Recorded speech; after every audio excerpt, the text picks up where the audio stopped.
Filipe! Filipe! Ko je ovo uradio? Samo mi reci ime! Prljani John! Biću ga. Je već mrtav. Došao je taj dan da će svetiti brata.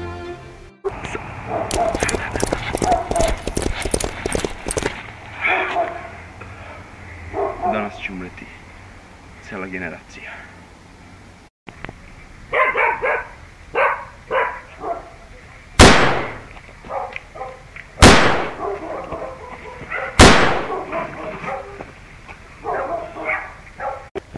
Održao sam svoju reč, svetio sam svog brata.